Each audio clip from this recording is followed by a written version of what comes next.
안녕하세요.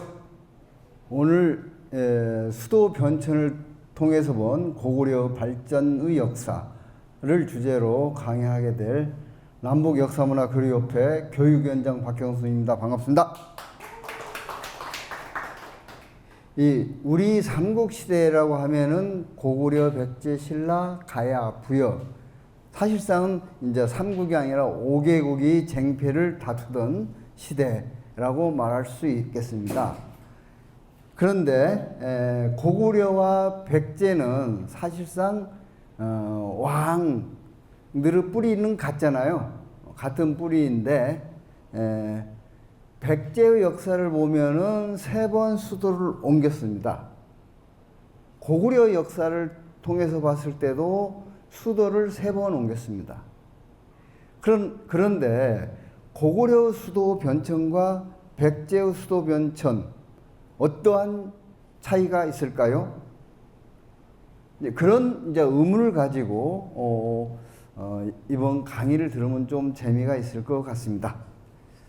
한마디로 고구려 경우는 결론적으로 얘기하면은 수도를 한번 옮길 때마다 국가는 새로운 단계로 도약 발전해 갔다. 수도 변천이 국가의 발전을 선도한 그런 나라였다. 이렇게 결론을 내릴 수 있겠고요. 백제의 경우는 반대로 수도 변천이 국가 발전의 필요성에 의해서 원대한 포부를 가지고 수도를 바꾼 게 아니고 고구려 남하 정책에 밀려가지고 수도가 곧 점령될 위험에 처하니까 도망가듯이 애써서 이제 위례성에서부터 공주, 웅진성으로 그 다음에 부여로 쫓겨가는 수도 이전이었다 라고 볼 수 있겠습니다. 그래서 양국은 똑같이 3번 수도를 이전했지만 그 왜 수도를 이전했는가라는 측면에서는 서로 정반대였다. 여러분 고구려에 대해서는 대체적으로 많이들 알고 있습니다. 가장 큰 인상은 뭐냐면 우리 민족의 민족사 중에서 가장 강대했던 나라 이렇게 이해할 수 있습니다. 고구려의 역사는 일반적으로 한 700년의 역사라고 알려져 있지만 또 일부에서는 저도 거기에 동의하는 편인데 950년의 역사를 가지고 있다. 기존 삼국사기의 역사 기록은 약 240년 정도가 빠져 있다. 이렇게 그 일부 학계에서는 그렇게 보고 있고 저 역시 그렇게 보고 있습니다. 그 부분 좀 이따 다시 보충해서 말씀드리도록 하겠는데 950년의 고구려 역사에서 고구려는 동아시아에서 최강국의 지위를 누렸다. 이렇게 볼 수가 있습니다. 자, 저 사진의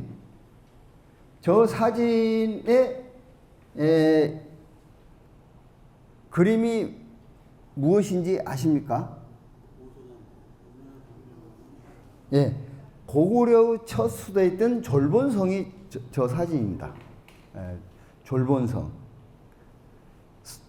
굉장히 저 산에 올라가려면은 한 800m 높이이기 때문에 그리고 굉장히 가파른 절벽 같은 그런 산이기 때문에 올라가는데 굉장히 힘이 듭니다.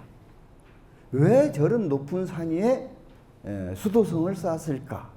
이것도 또한 고구려를 우리가 이해하는 데 있어서 빠질 수 없는 그런 부분이라고 봅니다.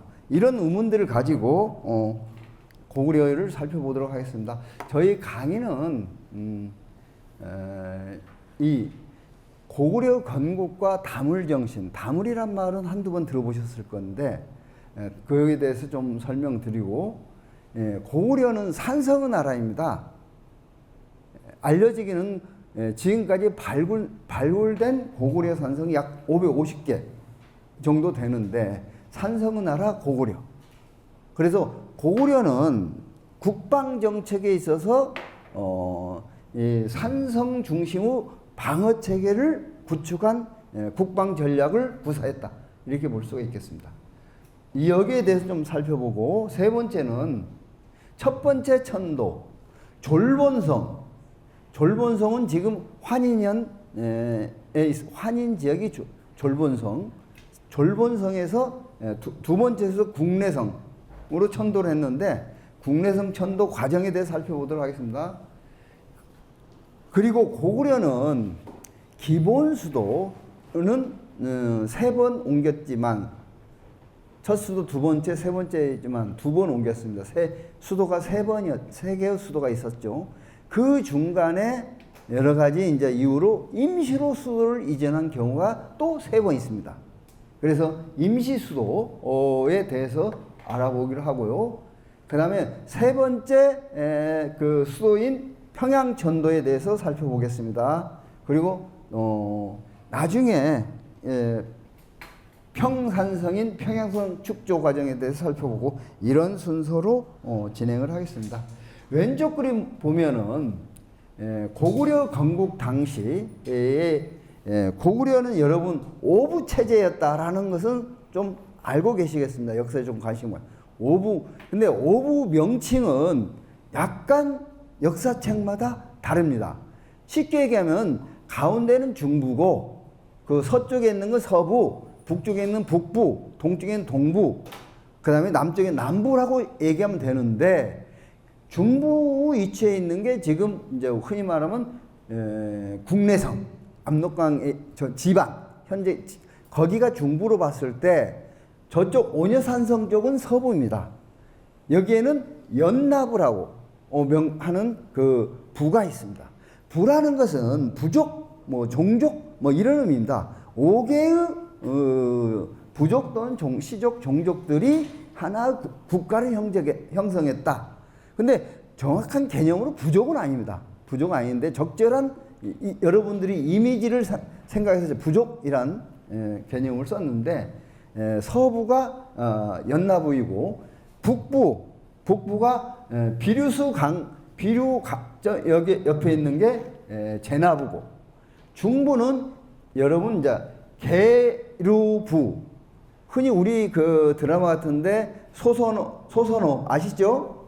소선호가 계류부, 중부. 근데 여기서는 또 과루부라고 나옵니다. 계류부, 과루부. 그 다음에 동부는 환나부, 남부는 관나부.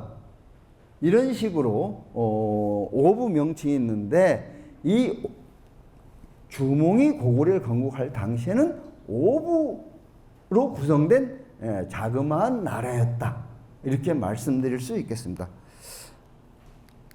그럼 먼저 고구려 건국 과정에 대해서 잠깐 살펴보겠습니다. 고구려, 여러분이 궁금하실 거, 오부체제라는 게 뭐냐? 우리 학계에서도 지금 이 오부체제에 대한 명칭을 정하지 못합니다. 그러면 오부체제가 부족국가, 부족연맹체제라 말이냐?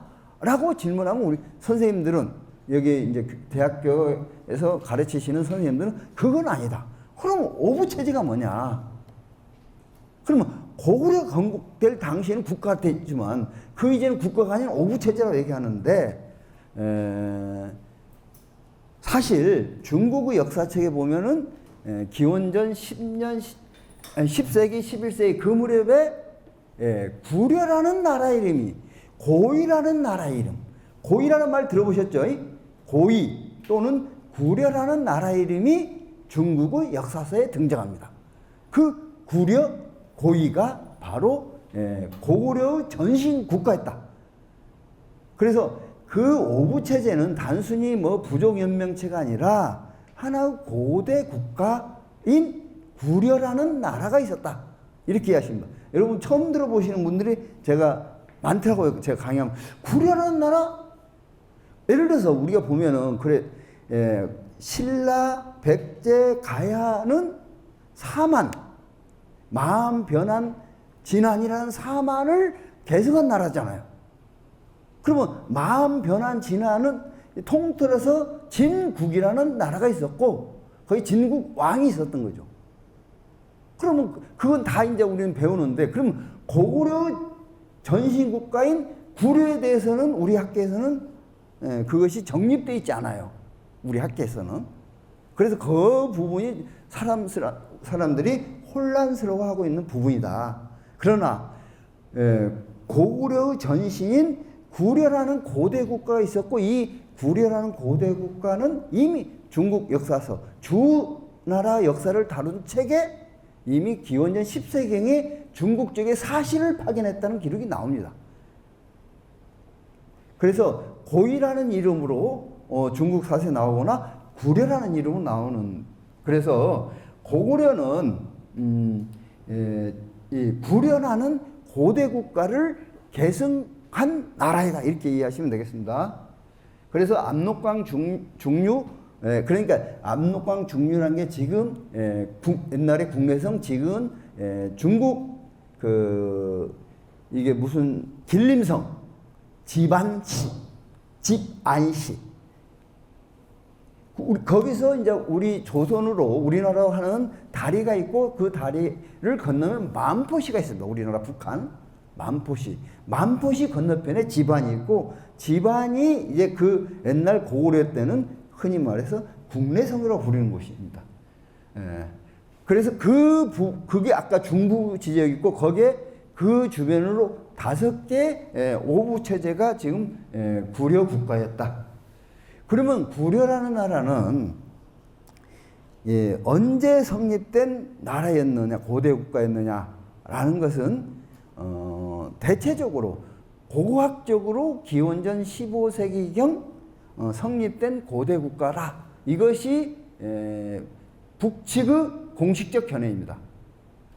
이북 학계에서는 그렇게 보고 있습니다. 이북 학계에서는 기원전 15세기경에 단군조선이 멸망하고 후조선이 등장하면서 단군조선의 후국이었던, 제후국이었던 그 구려가 독립된 나라로 되었다. 그래서 이 15세기에 성립된 고대 국가였다, 이렇게 보고, 그런데 원래 구려라는 고대 국가는 이런 5개 소국들, 오부 체제로 구성되어서 출발했던 건 아니고, 기원전 15세기경에는 상당히 큰 나라였다. 그런데 옛날 보면은 기원전 5세기경부터 구려라는 나라가 쇠락하기 시작했고, 쇠락하면서 이 중앙 통치력이 약화되면서 여러 개의 나라가 소국으로 떨어져 나갔다. 그래서 오부만 남았다. 왜 오부만 남았겠느냐? 오부 지배계급, 귀족들은 아마 굉장히 혈연적으로 친연적인 관계가 있지 않았을까? 이렇게 추측합니다. 그래서 작은 날 축소되었는데, 원래 주몽이라는 고구려 건국자는 이 지역 출신이 아니죠. 다 아시겠지만 부여에서 망명한 정치 세력입니다. 부여에서 그 당시 구려는 작은 나라였지만 상대적으로 그 위에 북쪽에 있는 부여라는 나라는 고대 국가는 굉장히 큰 나라였다. 부여 왕궁에서 주몽은 자랐는데, 그 왕궁이 자라면서 너무 주몽이 뛰어나니까 왕의 아들들이 주몽을 시기해서 살해하려고 했었다. 그래서 주몽은 같이 꿈을 꿨던, 새로운 세상을 건설하려고 꿈을 꿨던 오이, 마리, 협보라는 세 사람의 동지들과 함께 망명의 길에 떠나가지고 여기 비루스가, 그러니까 구려의 어쨌든 경계선, 북쪽 경계선 근처에서 자리 잡았던 거죠. 그러니까 일반 주몽이 혼자 온 것이 아니라 수십 명이 하나의, 왜냐하면 이들은 노예 소유주 귀족들이니까 자기 노예들과 뭐 이런 한 집안이 수십 명인 게 오이 말이 협보니까 한 수백 명이 이제 부여를 떠나서 새로운 세상을 건설하기 위해서 도망온 거죠. 망명 온 건데, 그렇게 해서 구려의 외곽 지역에서 그때는 빈 땅이 많으니까 거기다 자기 깃발을 꽂고 새 세상을 건설할 꿈을 꾸고 있는데, 여러분 여기서부터 잘 알고 있듯이 이 소선호를 만나게 되잖아. 소선호는 아까 말한 건 중부, 과루부, 계루부 이 실력자입니다. 그래서 소선호와 결혼하면서 주몽이 어떻게 되냐면 중부, 그러니까 계루부 대인, 즉 대표자가 돼가지고 5부 회의에 나갑니다. 그러니까 국가의 중대사를 결정할 때는 5부 대표자가 오고 왕이 그것을 회의를 진행합니다. 왕은 아까 말한 건 서부, 연나부에서 항상 배출합니다. 이걸로 봤을 때 왕이 연나부에서 지속적으로 배출했을 때 왕은 연나부 왕이 자기 아들 딸한테 왕위를 물려주는 그런 국가 시스템이 있었던 거예요. 왕이 있다면 국가이잖아요. 왕이 있다면 그런데 주몽은 계루 중부 소선호와 결혼해서 중부 대인이었는데 여기서 주몽은 부여에서 원래 첫째 부인이 있습니다. 그리고 여기서 이제 소선호는 둘째 부인을 만나서 그 다음에 온조하고 또 누구죠? 비류 온조란 두 아들이 있어요. 그런데 비류 온조가 과연 주몽의 아들인가? 아니면은 그 소선호는 원래 자기 두 아들이 있었는데 그 두 아들을 두고 어쨌든 주몽하고 결혼했다. 그래서 전 남편의 아들인가? 이게 지금 논쟁이 되고 있잖아요. 그 출신에 대해서 비류와 온조. 그런데 역사서에서는 주몽의 아들로 기록이 돼 있어요. 실제는 어떤지 모르지만. 그래서 두 번째 부인이 소선호고 세 번째는 아까 그 서부 연나부 실제 구려의 왕의 사이가 됩니다. 왕이 주몽을 사이로 삼아서 이제 자기 왕위를 물려줍니다. 그래서 주몽은 그 구려에 가자마자 한 1, 2년 만에 왕위를 물려받습니다. 자기 그 서부의 이제 그 구려의 왕이 죽자 왕위를 물려받습니다. 그런데 구려의 왕위를 물려받았는데 거기서 나라 이름을 새로 고칩니다. 그리고 산성을 쌓고 여기서 수도성을 세웁니다. 그 전까지는 평지 수도성이 있었습니다. 자, 이렇게 되면은 왜 나라 이름을 바꿨을까? 여러분 한번 생각을 해보세요. 내가 세우는 이 나라는 단순히 구려라는 나라를 계승하는 그런 나라가 아니라 질적으로 나는 새로운 세상, 새로운 나라를 세울 것이다라는 선언이라고 볼 수 있습니다. 새로운 나라를 세울 것의 선언. 그것이 고구려라고 볼 수 있습니다. 자, 이게 검고 짧게 얘기했는데 그러면 고구려라는 나라 이름이 무슨 뜻인가? 그래서 구려라는 나라 이름에다 고자를 붙였잖아요. 그러면 구려라는 말은 무슨 뜻인가? 제가 저 위에다 저 사진이 무슨 사진이죠? 청동거울이죠. 여러분 이 고대 사회는 청동기 시대예요. 청동기 시대에서 청동은 가장 고귀하고 신성한 물건이에요. 그래서 고대 국가의 삼종신, 신기라고 있습니다. 왕만이 가지고 올 수 있는 3종 물건이 있는데 구리로 만들어진 거울, 그 다음에 구리로 만들어진 칼과 거울과 그 다음에 구분옥 이 세 가지를 가지고 있는 사람은 왕급이다. 이렇게 알려져 있습니다. 그만큼 고대 사회는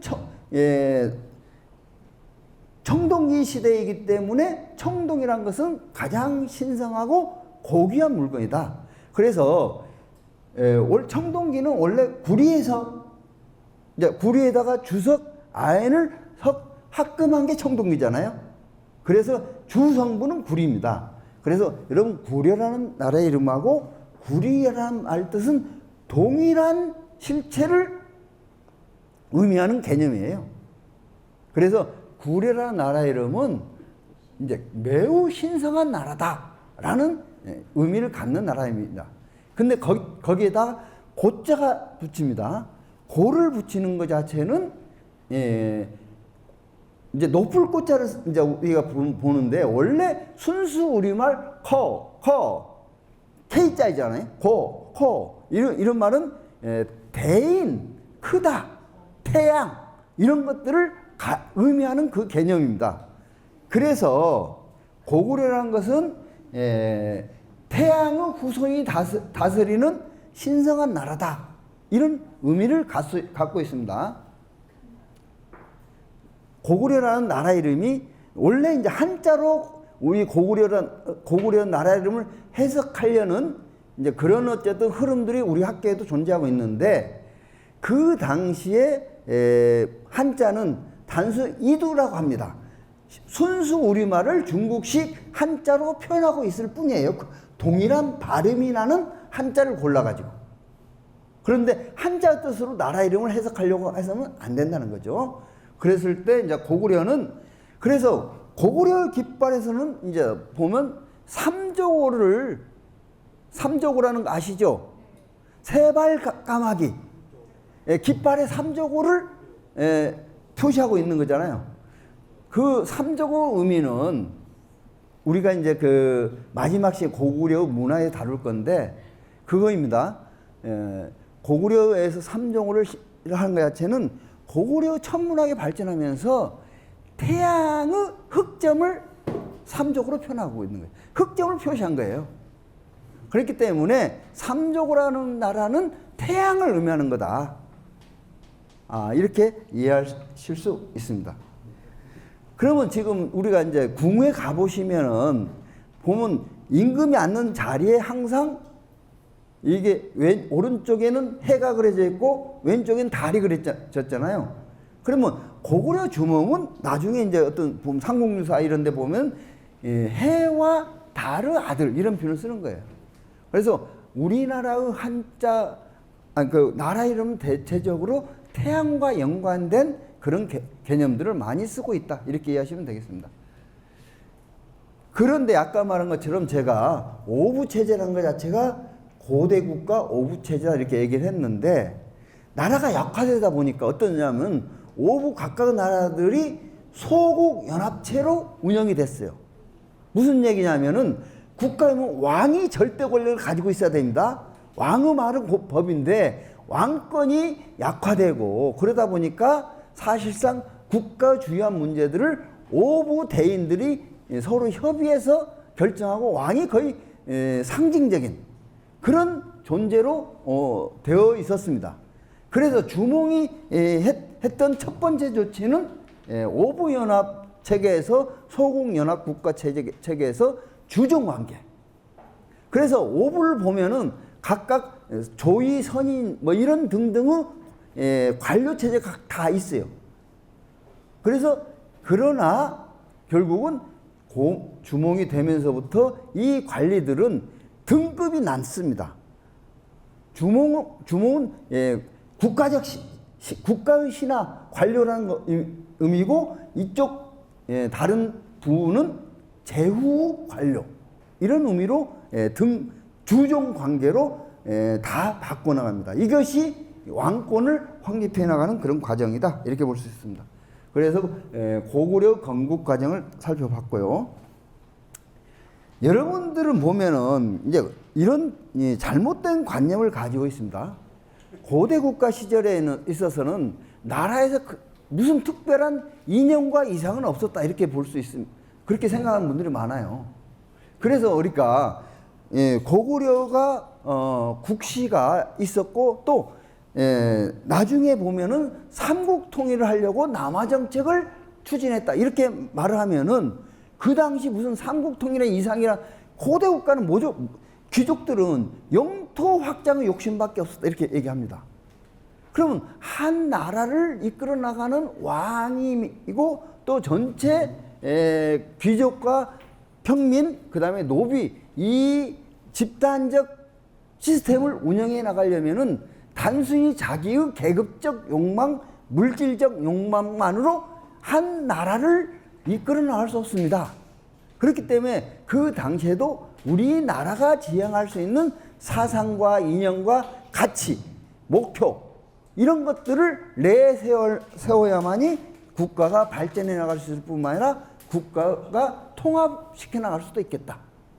그러면은 고구려는 지금까지 역사책에 보면은 백제와 신라, 가야 이런 데서는 그런 국가의 사상과 이념, 목표 이런 게 분명하게 역사책에 기술되어 있지는 않아요.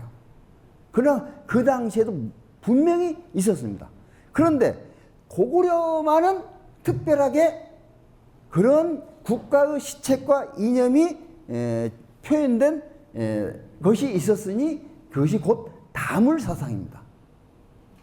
여러분들이 좀 80년대 초반 노동운동이 발전하니까 우리 사회 속에서 그 노동운동을 억누르기 위해서 다물이라는 어떤 울산 현대중공업에서 다물 사상들을 막 퍼뜨리면서 이 다물 사상은 어쨌든 국가적 통합 그다음에 우리 국가를 좀 더 발전시키는 그런데 국민들이 헌신해야 된다 이런 식으로 해서 이 국가가 분열되고 계급적으로 노동운동하고 이렇게 되면 안 되는 거 아니냐. 그래서 흔히 80년대에 보면 다물 사상이 한때 유행했습니다. 혹시 기억하시는 분 있어요? 그 당시 다물 사상이 유행했다는 거 전두환 시절에. 그럴 때는 다물 사상이 유행했는데 이 다물 사상이라는 것 자체는 고구려 국시였어요. 고구려 국시. 삼국사기에 보면은 다물은 고토회복이라는 의미를 가지고 있어요. 고토를 회복한다. 삼국사의 김부식이 다물. 그래서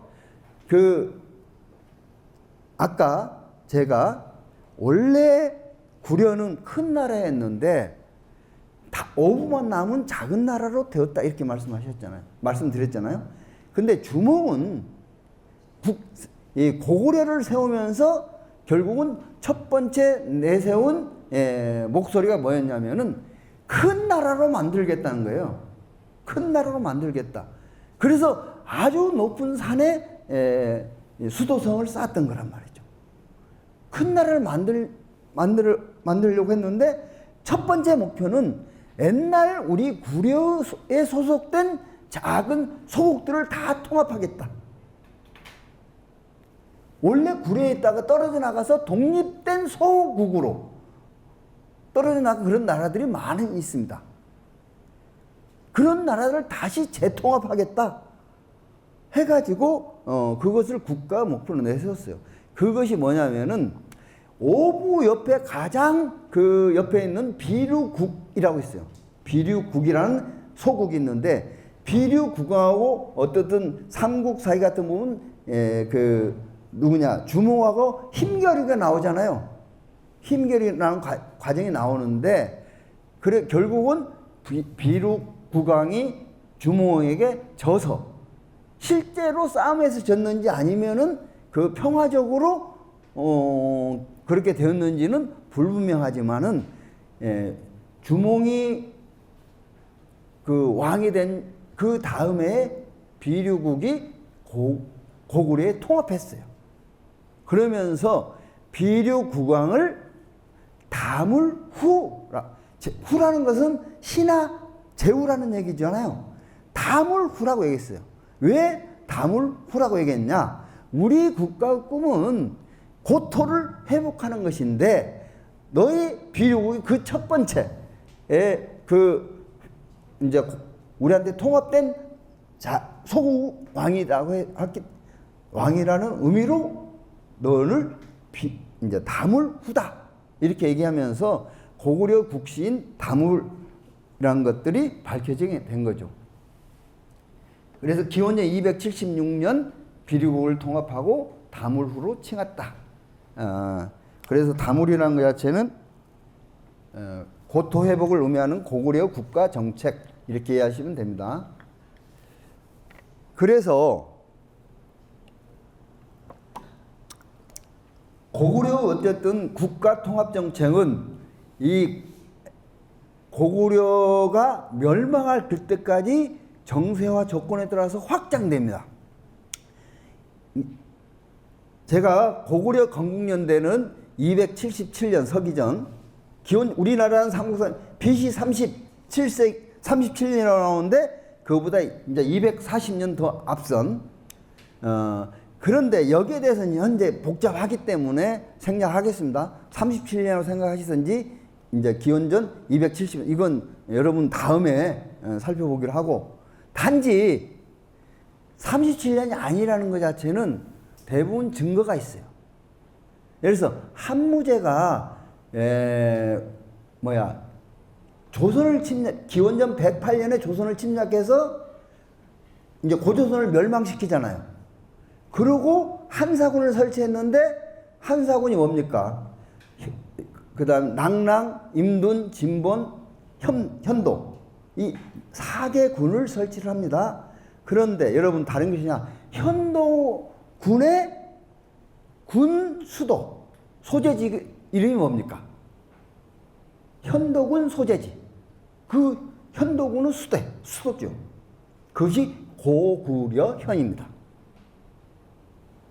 만약에 기원전 한무제가 108년 그 당시에 고구려라는 나라 이름이 나라가 없었다면 어떻게 한무제가 고구려현이라는 그런 말을 썼겠습니까? 그렇잖아요? 이건 엄연하게 중국 역사서에 기록되어 있기 때문에 최소 기원전 108년 그때는 고구려가 있었다. 고구려라는 말 자체는 우리 역사책에 보면 거기에 고구려족이 있었다. 이렇게 표현하고 있는데 고구려는 주몽이 만든 말입니다. 구려라는 말에다 플러스 고를 붙여서 고구려 이렇게 얘기한 겁니다. 그래서 주몽 이전에는 고구려라는 말이 없었다.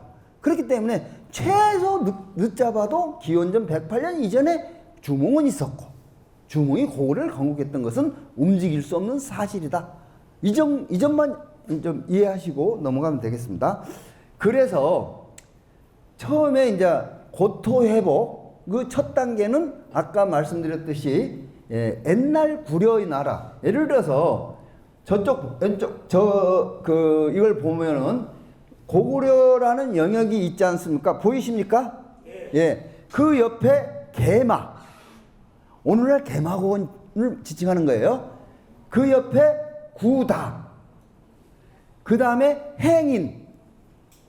이런 나라, 이게 이제 그 삼국사에 기록된 주몽시대의 장수들을 시켜서 통합한 소국 이름입니다. 그러니까 개마, 구다, 행인. 그 다음에 부곡적. 저 맨 위에는 부곡적입니다. 왼쪽에 양맥, 선비. 이런 나라들이 옛날에는 구려에 소속되어 있던 나라였는데 아까 기원전 5세기경부터 떨어져 나가서 독립국가로 되었다는 거예요. 그래서 이런 나라들을 처음에 회복하는 것들이 고구려 첫 번째 고토 회복 정책이었다. 그런데 예를 들어서 기원전 108년 정세가 바뀌잖아요. 한무제가 고조선을 침범해서 고조선을 멸망시키면서 고구려 땅까지 원래 한무제가 한사군을 설치를 하려고 했던 것 자체는 이미 그런 계획을 가지고 침략을 했어요. 그러면 현도군을 설치를 하고 거기에 수도를 고구려현으로 하겠다는 것 자체는 이미 한무제가 이쪽으로 오기 전부터 결정된 거예요. 그렇기 때문에 왜 그랬느냐? 아마도 이 조선 전체는 고조선은 어쨌든 후국들이기 때문에 고구려라는 나라는 고조선의 제후국 아닌가 이렇게 한무제가 생각했을 수가 있겠다 이렇게 볼 수 있죠. 그래서 이제 고구려까지 먹어야 되겠다 이렇게 생각해서 고구려 땅까지 침범해 들어옵니다. 그러니까 고구려는 자기 나라로 침범한 외적들에 대해서 가만히 있지 않을 거 아닙니까? 그래서 한나라와 맞서 싸웁니다. 그런데 이 싸움이 언제까지 되냐면은 400년 동안 싸워서 370년에 어쨌든 고조선의 땅을 완전히 되찾을 때까지 중국 세력, 처음에는 한나라, 후한 세력, 그 다음에 위나라, 후한이 멸망 삼국지가 되잖아요. 조조의 위나라, 조조 이 나라와 싸웁니다. 그 다음에 후한시대 끝나면서 삼국시대 끝나면서 여러 가지 또 분열이 되면서 연나라 전연 세력하고 또 싸우게 됩니다. 이런 식으로 고조선의 애땅을 완전히 100% 되찾을 때까지 400년 동안 중국 세력과 전투를 펼쳐가지고 기어코 370년대에 이르게 되면은 고조선의 애땅을 다 회복하는 이런 정책을 펴니다. 이것을 놓고 봤을 때 고토 회복 정책은 처음에는 자기 구려의 애땅, 두 번째는 우리 결의의 애땅 이러고 됩니다. 이런 것이 이제 370년대까지 가게 되는 거죠. 그런 다음에는 370년 이후에는 어떻게 되면 남진 정책, 즉 고구려, 백제, 신라 우리 삼국을 통일하는 이런 세 단계의 통합 전략을 구사하게 된다. 두 번째는 산성의 나라 고구려로 넘어가겠습니다. 아까 말씀드렸듯이 550여 개의 산성으로 분포되어 있다라고 했는데 여기서는 이 산성과 거의 관련된 전술은 다음 선생님이 다룰 거예요. 여기서는 이원적 수도성 체계만 다루도록 하겠습니다. 무슨 얘기냐면은 자, 저 높은 곳에 성을 쌓고 산성을 쌓고 그걸 고구려 수도로 삼았다. 이렇게 제가 아까 말씀드렸잖아요. 그런데 여러분 올라가시게 되면은 거기에서 백성들이 살 공간이 별로 없어요. 그래서 산성이라는 것 자체는 군사적 의미 외에 평상시 생활하기에 참 굉장히 어려워요. 그래서 고구려 수도는 항상 수도를 정할 때마다 평지성을 쌓고, 원래 평지성은 뭡니까? 구려 평지성 수도, 그것이 고구려 평지성 수도였고, 또 전시를 대비해서 산성을 쌓은 거예요. 그래서 평지성 플러스 산성이라는 두 개의 수도성이 있는 그런 이원적 수도성 체계가 고구려의 어쨌든 수도성 체계다, 이렇게 이해하시면 되겠습니다. 이원적 수도, 그래서 평지성과 산성의 결합 구조로 되어 있고, 평시에는 평지성에 살되 전시에는 산성으로 백성들을 다 데리고, 그래서 청야수성 전술 뒤에 나오잖아요. 들판을 비우고 우물을 메우고 모든 식량과 기금속과 백성들을 데리고 산성으로 들어가서 전투를 하는 것, 이것이 고구려의 어떤 기본적인 전법 중에 하나입니다.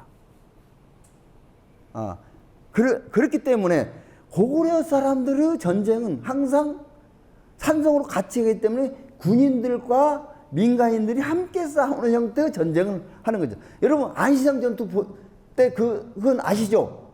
안시성 전투, 양만춘 안시성 전투 때 그 산성 내 백성들하고 군인들이 함께 중국 세력과 맞서 싸우잖아요.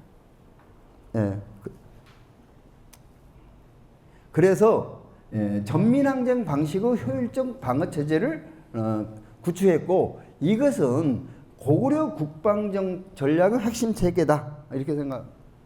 자, 두 번째, 너무 시간을 많이 소비했습니다. 빨리 나가겠습니다. 두 번째는 이제 첫 번째 수도 이전은 AD 3년 졸본성에서, 졸본성 오녀산성 환인년에 있습니다. 졸본성에서 국내성으로, 국내성은 압록강 중류 지역 오늘날 지반에 있습니다. 국내성으로 이전을 했습니다. 그런데 우리가 이제 BC 37년에 고구려가 건국되었다, 그리고 AD 3년에 수도를 이전했다, 이게 가능하겠습니까? 여러분, 노무현 대통령이 수도를 옮기려다가 헌법재판소에 갔잖아요. 탄핵 심판. 그만큼 수도 이전 문제는 그 사회 구성원들을 특히 아주 밀접한 이해관계가 결합되어 있어요. 자, 제가 그렇게 말씀드렸죠. 아까 졸본성이란 것이 연개소문도 이제 그 서부, 연나부 또는 손오부라고 서부 대인이라고 하잖아요. 연개소문. 이 여기서 고대 국가 시절에 있어서 왕이 나온 거기 때문에 오부 체제 중에서 가장 그 강력한 세력이에요. 그런데 자기 본거지에 이제 게르부 출신 왕이 있는데 30년 만에 자기 본거지인 이제 게르부 지역인 지반 쪽으로 이제 수도를 옮기겠다 하면 허용하겠어요? 왜냐하면 자기 그 모든 정치 경제적 세력들이 있는 지금 졸본 땅에 왕이 와서 생활하게 되면 왕에 대한 영향력을 자기 부가 배타적으로 행사할 수 있잖아요. 근데 그쪽으로 가버리게 되면, 왕이 그쪽으로 가게 되면은 자기의 정치 경제적 영향력이 굉장히 축소될 수밖에 없습니다. 그래서 수도 이전은 왕권이 튼튼하게 확립되어야만 가능한 거죠. 근데 건국하니 40년 만에 수도를 이전한다? 왕권이 확립됐겠어요? 기존 왕을 배출하는 서부 쪽의 눈치를 보면서 정치를 할 수밖에 없습니다. 그래서 실제로 기원전 277년이 맞다는 것 자체는 한 300년 나라를 통치하면서 왕권이 강화돼서 감히 서부 쪽 사람들이 왕권에 대해서 시비질할 수 없을 만큼 왕권을 확립됐을 때 수도를 이전한 겁니다. 그리고 두 번째는 수도 이전을 통해서 왕권을, 왜냐하면 아무래도 서부에 있을 때마다 서부 쪽 귀족들의 정치적 입김이 강하게 작동할 수밖에 없습니다. 강하게 작동할 수밖에 없는데 거기서 벗어나서 왕권을 더욱더 강화하겠다라는 목표를 가지고 수도를 이전했어요. 근데 단순히 왕권을 강화하기 위해서만 수도를 이전했느냐? 그건 아니죠. 왜냐하면 수도라는 것 자체는 그 당시에 우리가 신라는 참으로 이상한 나라예요. 신라 땅 기퉁에 계속 수백 년 동안 수도가 있었잖아요. 그건 굉장히 비합리적인 거예요. 그렇잖아요. 요즘처럼 교통통신이 발전된 나라에서도 수도라는 것은 그 나라 중심부에 있을 때만이 나라를 통치하고 국력을 동원하기 가장 효율적이잖아요. 근데 그 당시에 요즘처럼 뭐 교통통신이 굉장히 발달되지 않은 그때는 사실상 지방에 있는 귀족들을 중앙에 통제한다는 것 자체는 거리가 멀면 멀수록 어려워질 수밖에 없는 거죠.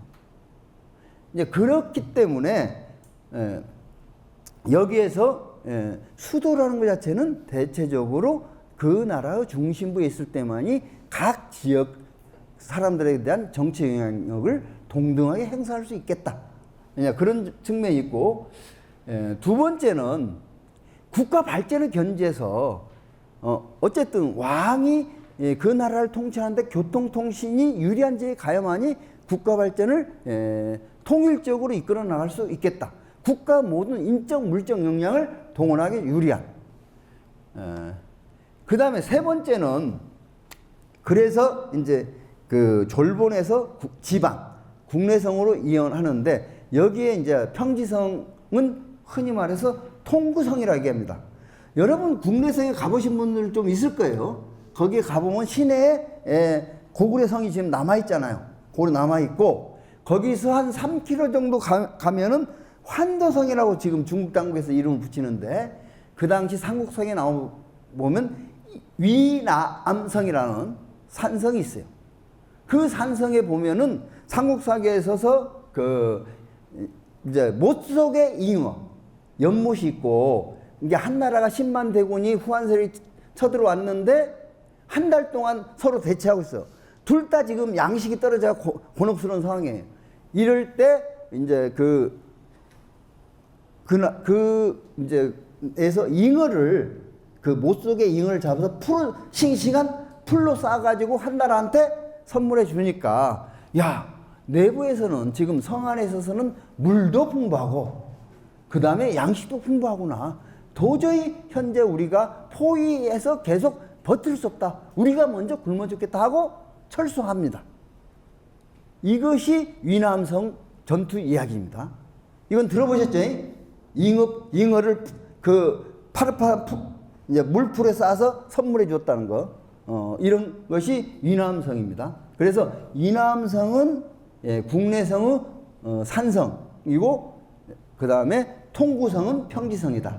이원적 수성 체계다. 그러면 이 국내성이라는 것은 AD 3년에서 427년에 장수왕이 평양으로 천도할 때까지 기본적인 고구려의 수도였습니다. 424년 동안 고구려의 수도였는데 이 424년 동안에 주요하게 중국 세력과 맞서 싸워서 중국은 여러 나라가 있었죠. 처음에 전한, 그 다음에 신나라, 후한, 그 다음에 위촉오, 상구, 그 다음에 전년 이런 나라들과 전쟁을 하면서 이게 2세기 말 경우에는 고구려가 요동반도로 진출하게 됩니다. 요동반도. 왼쪽 그 빨간색 그림이 고구려 영역. 그러면은 원래 출발할 때 고구려 영역은 예를 들어서 이 정도였습니다. 이 정도였는데 지금은 이렇게 큰 영역으로 확대됐고 국내성 하면서 그리고 313년 15년 이 당시 낙랑 대방 현도를 쫓아냅니다. 쫓아내면서 요동반도를 90% 이상 차지합니다. 요동반도. 지금 2세기 때는 요동반도가 이만큼이 이제 낙랑 현도 요동군이었는데 그만큼 확대됩니다. 그 다음에 370년에 이르게 되면 이게 이제 중국 베이징까지 고구려가 진출합니다. 전현을 멸망시킨 동진이란 나라와 연합해가지고 전현을 멸망시키는데 그때 저쪽에 그 베이징까지 장악합니다. 이런 게 이제 그런 거. 그러나 이것은 몇 년 지나지 않아서 다시 그쪽은 내어지고 고구려 영토는 고조선과 한나라 경계선까지 고구려 영토로 정리되는 거죠. 이만큼 국내성 시대의 고구려는 어마어마한 이미 큰 나라가 되었다. 이렇게 볼 수 있습니다. 자, 여기까지 이제 국내성 시대의 영토 확대 과정을 살펴보고 세 번의 임시 수도를 이전했다고 했잖아요. 그 국내성 시대. 세 번 중에 두 번은 중국 세력과 싸우다 패해서 그 국내성하고 그 환도성, 졸본성이 왕궁이 불타버렸어요. 그래서 어쩔 수 없이 이전했고 또 한 번은 그 이제 발기 사건이라고 고국 전왕이 198년에 서기 198년에 고국 전왕이 죽고 아들이 없습니다. 그런데 고국 전왕한테는 사형제가 있었어요. 사형제가 있어서 그다음 고국 전왕 그 밑에 발기, 셋째가 연우,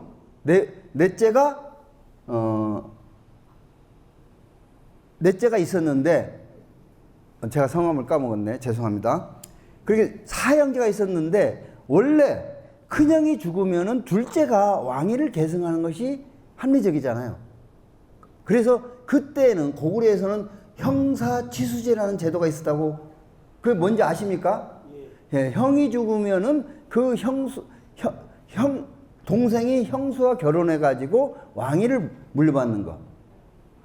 그런데 그때 고국 전왕의 부인이 발기를 못마땅하게 생각하고 셋째인 연우를 좀 훌륭한 왕감을 받던 거예요. 그래서 뭐 여러 가지 있는데 연우를 왕으로 세웠습니다. 그 방식은 그런 거잖아요. 그 당시 재상하고 짜고 이제 연우만 자기 이제 남편이 죽었는데 살짝 궁으로 불러가지고 그 다음 아침에 고국 전왕의 유언이다 해가지고 연우가 왕위로 올라갑니다. 그러니까 발기가 화가 나지 않겠어요?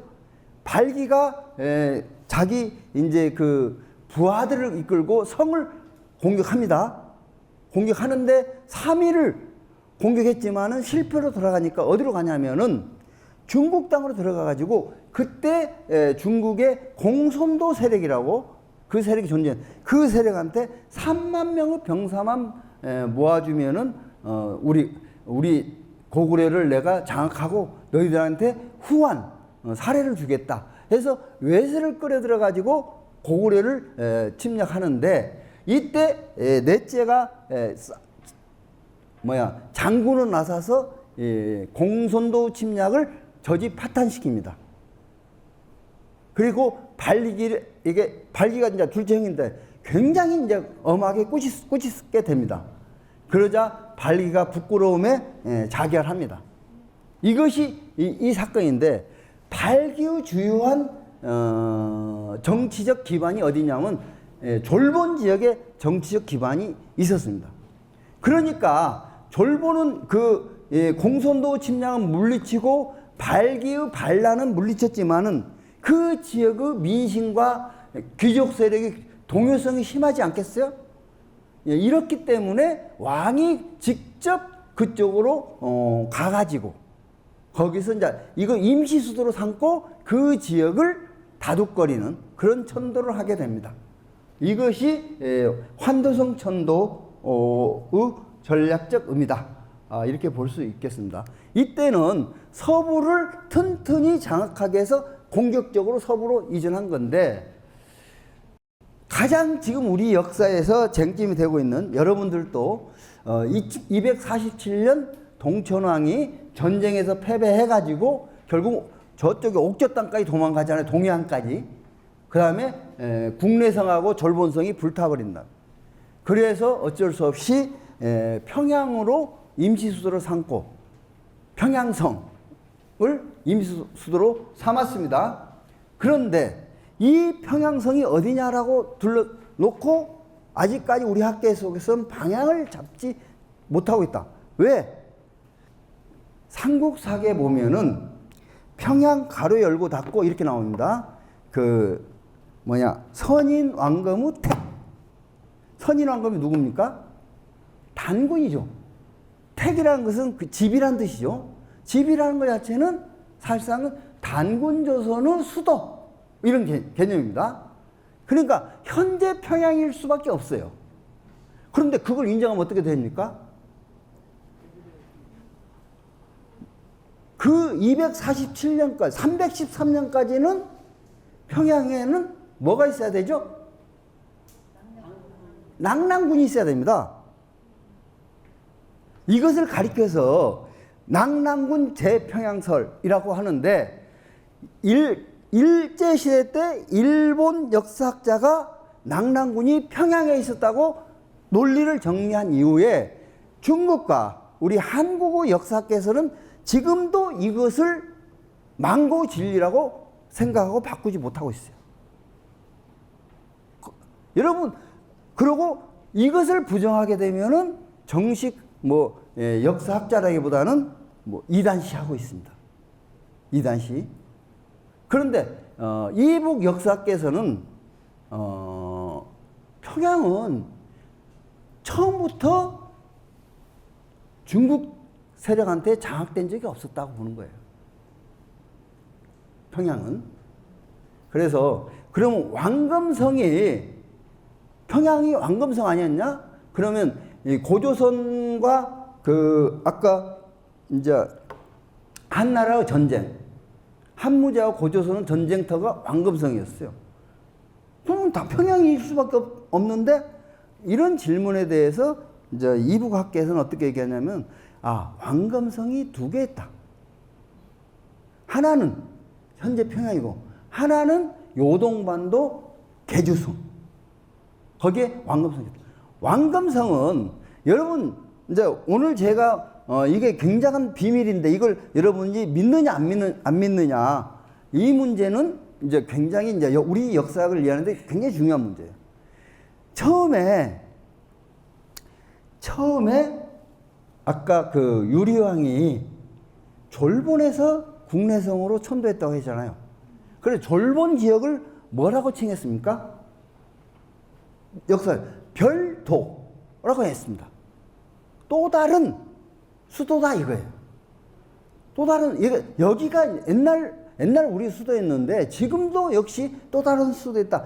그때까지만 하더라도 주몽의 묘가 지금 환인지역, 졸본 땅에 있었기 때문에 왕은 1년에도 몇 번씩 그 사당으로 가야 됩니다. 가가지고 자기 조상한테 제례를 지내야 되는데, 그럼 왕이 가려면 거기 갔다 이제 제사 지내고 바로 옵니까? 그 땅에서 뭐 보름이나 한 달 있어야 돼요. 그러면 왕이 거주하는 곳에 왕궁이 있어야 되고, 거기서 정사를 볼 수 있는 시스템이 돼야 돼요. 이것이 별도, 부수도라는 개념입니다. 예를 들어서 우리 지금 현 서울이 수도이고 또 행정수도가 있듯이 그런 개념을 이해하게 됩니다. 이것이 우리나라의 어쨌든 고조선 때 만들어진 통치 방식 중에 하나입니다. 그래서 이 부수도 개념이 고조선 나왔다. 그렇기 때문에 원래 왕검성 전투는 한반도에 있는 평양이 아니라, 왕검이 아니라 요동반도에 있는 왕검성이다. 이렇게 정리를 하고 있습니다. 그 문제는 예를 들어서 그 평양에 있는 왕검성이 낙랑군이 거기에 설치되었던 곳이다 라는 걸 인정하게 되면 어떤 문제가 생기냐면은 아까 얘기했듯이 247년에 동천왕은 평양천도했을 때 그 평양이 어디냐는 학교에 밝힐 수가 없습니다. 그렇잖아요? 그러고 중요한 것 자체는, 여러분, 그럼 평양에 그 당시에 어떤 나라가 있었냐? 고조선의 유민들이 세운 소국인 낙랑국. 왕이 최리입니다. 낙랑 공주와 호동 왕자는 우리가 널리 알려진 설화인데, 단순히 허구적인 얘기가 아니라 낙랑국이 존재했던 거죠. 그래서 AD 37년에 낙랑국이 고구려한테 멸망하게 되고, 그때부터 이 평양은 고구려 땅이 됩니다. 그 증거로서는 AD 1세기부터 평양에 고구려의 어쨌든 무덤이 축조되기 시작합니다. 고구려 무덤들이. 북한 학계에서 이제 수없이 많은 고구려 무덤도 1세기, 2세기, 3세기. 그래서 여기서 평양은 현재 있어서 그 지금의 평양이라는 삼국사기 기록, 왕검의 어떤 단군 조선은 수도였다는 그 기록이 맞다, 이렇게 보고 있습니다. 그래서 평양으로 임시수도를 이전하고 얼마 되지 않아서 다시 이제 국내성으로 돌아갔다, 이렇게. 국내성을 다시 이제 성도, 이제 왕궁도 수리하고 뭐 이렇게 했겠죠.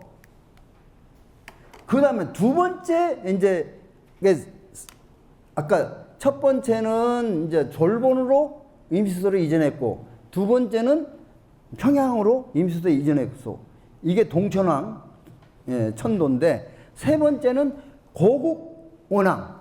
고국원왕이 이제 예를 들어서 342년에 전년 세력과 전쟁을 하다가, 그때도 역시 졸본성, 그 다음에 국내성, 두 개의 성이 다 불타게 되면서 평양으로 천도하게 되죠. 그래서 평양성 동쪽에 있는 동황성, 동쪽에 있는 왕이 거처하는 성이다 해서 동황성으로 수도를 옮게 됩니다. 그런데 고국원왕 어떤 왕이냐면은 371년에 백제의 왕한테 평양성 전투에서 화살을 맞고 죽습니다. 이제 고국원왕 때부터 백제와 이제 고구려가 충돌하기 시작하는 거죠. 고국원왕 때. 그래서 고국원왕은 사실상 이 남하 정책을 정책적으로 구상한 첫 번째 왕입니다. 그 증거가 뭐냐면은 지금은 이제 혹시 황해도에 있는 장수산성 위치를 아시는 분 있어요? 장수산성 황해도에 있습니다. 그리고 재령군, 황해도 재령군, 그 근처에 장수산성이 있는데, 이 장수산성을 중심으로 해서 남평양성 부수도를 만든 게 고구원왕이죠. 그리고 이 남평양성은 고구려가 서울을 장악함에 따라서 남평양성이 서울로 이전합니다. 서울에 있는 한성이라고 이름을 바꿉니다. 남평양성의 위치가 그 당시 역사책에 양주군이 나왔는데 양주군의 위치가 어디냐? 서울 지금 종로라는 설과 지금 아차산 근처라는 설, 두 가지 설이 우리 학교에 나뉘어져 있습니다. 그리고 거기에 남평양성이었고 그 남평양성이 나중에는 한성으로 이름을 붙이는데 그 다음에 554년 신라가 서울을 차지하잖아요. 한강을 차지하면서 이 한성, 남평양 도로 장수한성 근처로 가게 됩니다. 그런데 장수한성 근처로 가는데 이름을 그냥 한성이라는 이름을 가지고 장수한성으로 가는 겁니다. 다시 남평양성으로 돌아가는 게 아니라 그 증거는 그 장수한성 근처에서 나온 기와장, 벽돌에 한성 무슨 후부라는 글씨가 써 있는 거예요. 거기가 한성이라는 거예요. 그래서 남평양성이 처음으로 이제 도시를 개발한 것은 고구원왕 때이고, 그런데 1970년에 80년 재령 지역에서 하나 유적이 도시의 유적이 발굴되었는데 그 규모가 10만 명 정도 주민이 살고 있는 도시라 이렇게 북쪽 학계에서 발표했습니다. 10만 명. 그 당시 10만 명이면 어마어마한 대도시죠. 그 장수한성 근처 재령에 그런 어쨌든 도시가 건국되었다. 이렇게 말씀. 이제 고국원왕 시대 이후부터 이제 소수림왕, 그 다음에 고국양왕, 그 다음에 광개토왕 이렇게 되면서부터 주로 이제 중국적 세력들은 거의 다 고구려가 제압을 해버렸습니다. 그러면서 근데 국내적으로 온 백제가 처음에는 자기 고구려는 형님의 나라로 대접을 했어요. 그러던 것이 예를 들어서 아까 고국원왕 시기의 이름은 고구려도 백제도 굉장히 성장 발전해서 그 시기에 군사 사회를 하게 되면은 누른색이 뭐냐? 황제색입니다. 그 누른색 깃발을 펄럭이면서 사회를 했다 이런 기록이 나옵니다. 그러니까 소수림왕 때 고구려가 황제의 기치를 들었다면은 그 무렵에 백제도 황제의 기치를 들었던 거예요. 이제는 우리가 고구려와 신하나라 동생의 나라가 아니다. 고구려와 당당히 맞서 싸울 수 있는 그런 우리도 황제국이다. 그런 식으로 백제도 융성 발전되어 있었다는 거죠. 그래서 양자는 충돌할 수밖에 없었던 거고 이 시기가 고국 원왕 때였다. 이렇게 말씀드릴 수 있겠습니다. 자, 그러면은 이제 고구려 영역의 변화 발전을 좀 보겠습니다. 처음에 구려라는 나라가 있었고 370년대 고구려 영역이었고 고구려 최대 영역 오른쪽 세 개의 그림. 그랬을 때 고구려가 최대 영역이었을 때 고구려 땅이 어디까지 왔냐면 아산. 그 다음에 가운데 보면 더 내려와 가지고 소백산맥 끝이 어디입니까? 대전. 영주. 그 다음에 동해안은 저쪽에 삼척. 여기까지 고구려 땅이었다. 근데 고구려 땅이었다는 것은 단순히 거기까지 한번 진출했다가 물러갔다 이런 의미는 아닙니다. 자기의 행정구역이 있었던 거예요. 그건 어떻게 알고 있느냐? 고구려의 지명이 그 지역에 있는 거예요. 저희 남북역사문화 교류협회 부의사장님이 지금 우리 한국고고학회 회장님입니다. 한국고고학 이번에 회장 되는데 그분이 전공이 고구려 고고학이에요. 그리고 남쪽에서 아차산에서부터 고구려 역사 유적, 고구려 유적들을 발굴해 최고봉에 이른 그 분인데 그분이 이제 그런 거예요. 대전이 원래 고구려 대전까지 고구려 땅이었다는 거예요. 대전까지. 그 당시에 보면은 삼국의 영역의 10분의 9가 고구려 땅이라는 거예요. 백제 신라는 10분의 1밖에 안 됐다는 거예요. 그 당시 고구려가 제가 동아시 최대 강국이라고 했잖아요. 중국은 이제 한 나라가 이제 통일됐다가 다시 삼국이 분열되고 그 재통일됐다가 분열되고 이런 과정에서 수나라, 당나라 때 이래서 통일된 국가를 만들었던 거예요. 그러면 AD 2세기부터 한 수나라 한 7세기까지에 있어서는 중국은 분열되어 있었습니다. 그런데 고구려는 거대한 국가로 성장했기 때문에 그 당시 고구려와 맞설 수 있는 중국 세력이 없었다. 이렇게 볼 수 있습니다. 그만큼 고구려는 아시아 최대의 국가다. 이렇게 볼 수 있고, 장수왕의 평양천도 배경은 남하정책 때보다 좀 자세히 다루면 될 것 같고, 제가 말씀드릴 것 같은 아까 초기 제가 제기했을 때 그 당시 무슨 나라의 정책적 이상, 꿈이 있었겠느냐. 그저 삼국을 통합시키려는 것이 아니라 그냥 자기 영토를 확장하려고 했을 뿐이다. 그것이 고려 남하 정책이다. 이렇게 얘기하는 거예요. 그런데 그 당시에 하나의 민족 의식이 있었느냐 여부는 여기서 논란하지 맙시다. 그러나 고구려 배후에 같은 말과 핏줄을 갖는 백제 신라가 통일되어 있지 않으면은 향후 중국이 통일국가로 등장했을 때 자기 등 뒤에 적을 두고 중국 세력과 싸워야 됩니다. 당연히 집권 세력은 그러한 사태를 피해야 되겠죠. 그래서 삼국을 통일하려고 하는 것 자체는 결국은 그 당시의 시대적인 흐름이었고 그 전체 우리 민족의 염원이었다 이렇게 얘기할 수 있습니다. 단순히 지배계급의 집권력 이런 것들이 아니고, 근데 여러분들은 그 당시에 우리나라 민족과 중국 민족 이런 것들의 차이에 대해서는 그렇게 많이 생각하지 않는 것 같아요. 핏줄, 언어, 문화가 다르다는 것 자체는 삶에 있어서 이질적인 요소와 함께 산다는 건 너무도 힘들다는 거예요.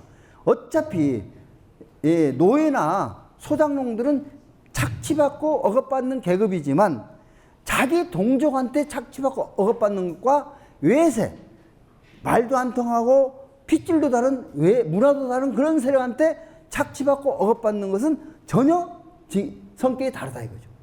그래서 자기 민족을 지키려는 것, 자기 민족의 땅을 지키려는 그런 사람들의 열망과 요구는 그 당시에도 있었다는 거예요. 그렇기 때문에 장수왕 이후에 광개토대왕, 장수왕 이렇게 쭉 삼국을 통합하려고 했던 그 흐름이라는 것 자체는 시대적 요구를 대변하는 것이고 민족적 열망을 대변하는 것, 그런 측면에서 필연적인 요구였다. 그래서 427년에 이제 평양으로 천도합니다. 첫 번째 평양 천도하면은 안악궁성이 있고 뒤에 대성산성. 저 오른쪽 그림 보이시죠? 그래서 아까 이원적 수도성 체계가 이겁니다. 평지성과 산성을 결합한, 이게 이제 이때까지 됐었다. 이렇게 볼 수 있고. 근데 여기서 하나만 더 덧붙이면은 이 안악궁에서 가장 큰 건물은 역대 우리나라 건물 중에 단일 건물로서 가장 큰 건물이에요. 어떤 황룡사 무슨 법당이라든지 뭐 여러 개 들지만은 단일 건물로서는 가장 큰 건물이다. 이렇게 이해하시면 돼요. 얼마나 화려했는가 이런 거 알 수 있고,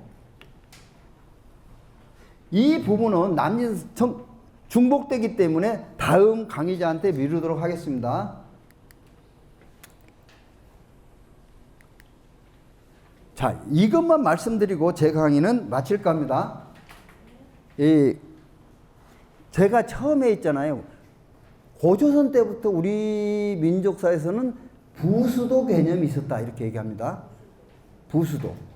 부수도라는 것 자체는 원래 수도가 있었고 왕이 거주하는 기본 수도가 있고 그 나라 곳곳에 수도와 똑같은 기능을 할 수 있는 궁을 세우고 거기서 회의를 하고 또 귀족들이 살 수 있는 시스템을 갖춰놓은 이게 부수도라 이거죠.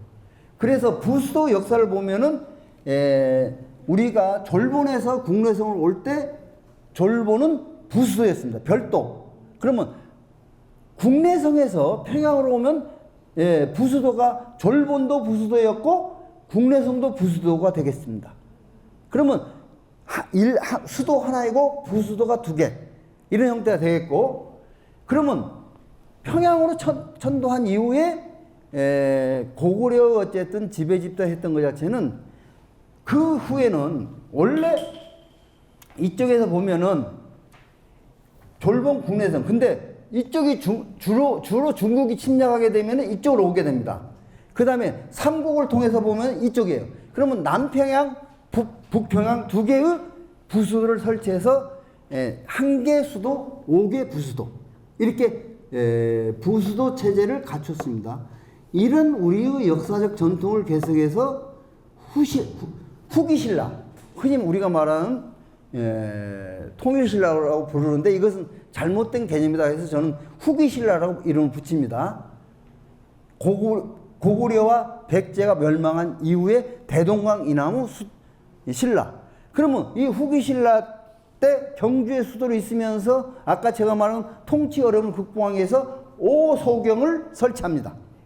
소경이 작은 수도죠. 부수도란 말입니다. 남원경, 중원경, 그 다음 또 뭐뭐 있죠? 오소경, 제 이름을 다 해서 원주에 세우고, 그래서, 이 수도까지 합치면 이제 6경이 되는 거죠. 고려 때는 삼경 제도를 세웁니다. 삼경. 그러니까, 고려 개경, 그 다음에, 이 후기신라의 경주를 남경. 이런 식으로, 평양이 서경, 남경, 그 다음 개경. 이렇게 삼경제도. 그러면 평양, 서경과 남경은 뭐냐면 부수도란 개념입니다. 그래서 여러분들이 오늘 돌아서 우리가 옛날 고조선 때부터 고구려, 후기신라, 발해도 오경제도잖아요.